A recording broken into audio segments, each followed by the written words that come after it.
और ऐसे ही एक दूसरा विषय है भूषा। अंग्रेजों की भूषा हम हमारे जीवन में क्यों अपनाएं?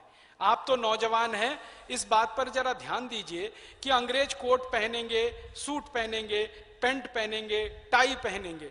पैंट वो क्यों पहनते हैं? पैंट का आपको मालूम है जो परिभाषा है, पांव में नीचे से छोटी होगी और पूरी जगह चुस्त रहेगी।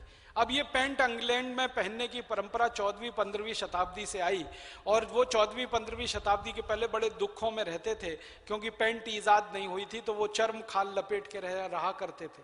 फिर पैंट आई, क्यों आई? ठंड बहुत पड़ती है, साल में 6 महीने 8 महीने सूरज नहीं निकलता, बर्फीली हवाएं चलती हैं, तो बर्फीली हवाएं पैर के अंदर से घुस जाएं तो सारा ठंडा हो जाता है, बर्फीली हवाएं गले के अंदर चली जाएं तो गले को तकलीफ हो जाती है। तो उन्होंने पोशाक ऐसी बनाई कि गला पूरी तरह से बंद रहे और बंद गले में भी हवा ना घुसे, तो इस पर से टाई लगा के टाइट करके रखें उसको, और इतना टाइट करके रखें कि गर्दन भी ना घूमे आपकी।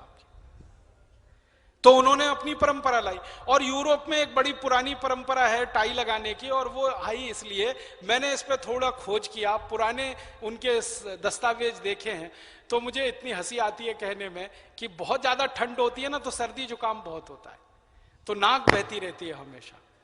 तो उनके यहाँ पुरानी परंपरा ये थी कि कागज रखते थे जेब में, पोछ पोछ के हर समय नाक सुड़ुक सुड़ुक सुड़ुक सुड़ुक, तो पोछा रख लिया, पोछा रख लिया। अभी भी रखते हैं। हाँ हाँ।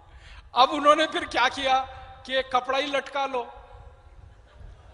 बार बार उसको जेब में रखने का खर्चा बच जाए। वहां से ये टाई की परंपरा निकली, अब वो स्टेटस सिंबल बन गई और उसको हम अपने गले में लटका के घूम रहे हैं।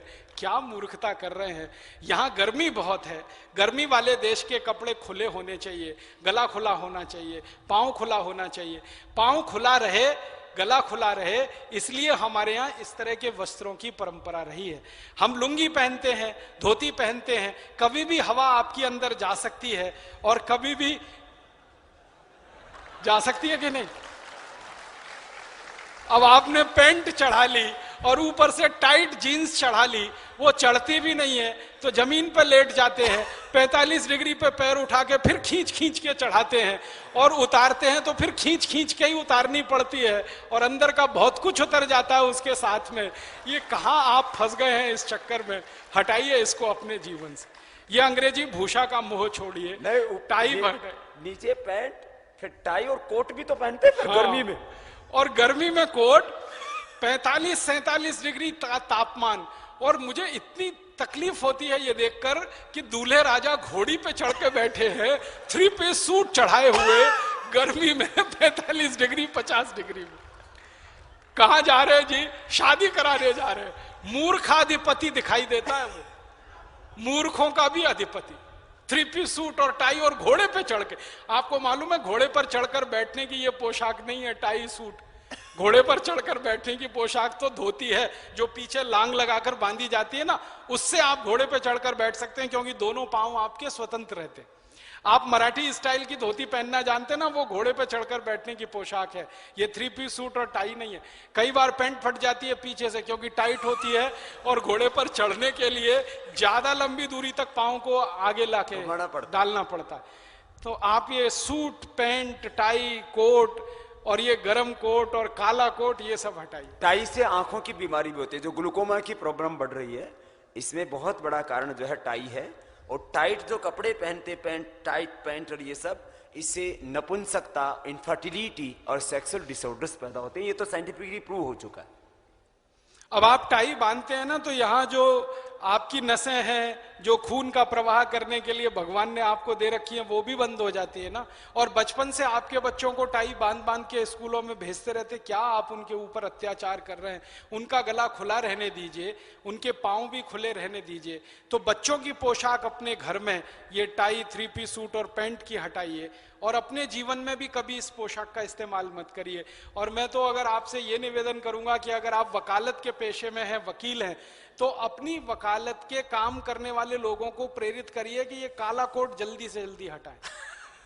ये अंग्रेजों की परंपरा का है। आपको मालूम है इंग्लैंड में काला कोट पहन के वो न्यायाधीश बैठा करते थे, ऊपर से चोगा लगाते थे और चोगे के ऊपर वो टोपा लगाते थे। हाँ देखा है ना, वो वो सब नकली विग वाला, वही हमारे हिंदुस्तान में आ गया। अब अंग्रेज चले गए, उनको गए हुए 62 साल हो गए हैं, अब हम वो काला कोट क्यों पहने? और आपको एक जानकारी दूं, बड़ी बड़ी रोचक जानकारी है कि वो जो चोगा पहनते थे ना, लंबा लंबा ढीला ढीला, उसमें जेब पीछे रहती थी, पीछे जेब पीठ की तरफ। तो मैं ढूंढ रहा था, तब पता चला कि वो पीछे जेब इसलिए है कि किसी मुवक्किल का उन्होंने मुकदमा लड़ा और मुवक्किल ने फीस वीस तो दे ही दी, और ज्यादा खुश हुआ तो पीछे से डाल दे उनकी जेब में, इसके लिए वो पीछे जेब लगाई जाती थी इंग्लैंड में। और हम भी वही नकल करके वो पीछे जेब और लंबा चोगा और सिर पे टोपा और वो काला काला। अभी भी पीछे जेब लगती है। हाँ, जो जिनके गाउन होते हैं वो पीछे जेब के लंबे लंबे गाउन पहनते हैं।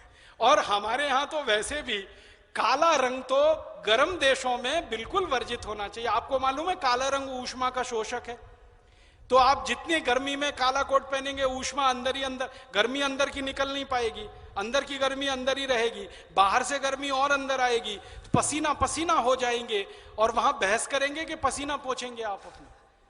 और नीचे की अदालतों में तो बहस होती है तो पसीना पसीना तर हो जाता है, फिर कोर्ट पर वो पसीना गिरता है तो सफेद सफेद हो जाता है, और महीनों महीनों आप उसको धो नहीं सकते हैं, और उसमें इतनी बदबू आती है कि कोई पास खड़ा हो जाए तो वो परेशान हो जाए। ऐसे क्या आप जो है इस गुलामी को ढो रहे हैं? हटाइए। तो ये कहां से हटेगा? बार काउंसिल को आप निवेदन करिए। आप जानते हैं इस देश में एक बार काउंसिल है, उसको निवेदन करिए कि ये काले कोट को हटाने की बात बहुत पहले तय हो चुकी है। एक बार नहीं, 2 बार नहीं, 3 बार नहीं, 4 बार नहीं, बार बार तय हो चुकी है।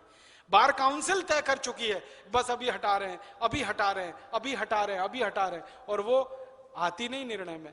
तो थोड़ा कोशिश करिए, प्रयास करिए, दबाव डालिए, उनके बीच में चर्चाएं चलाइए, और ये अपनी गुलामी तो कम से कम हम हटा दें, ढो दें। भूषा की गुलामी हटे, भाषा की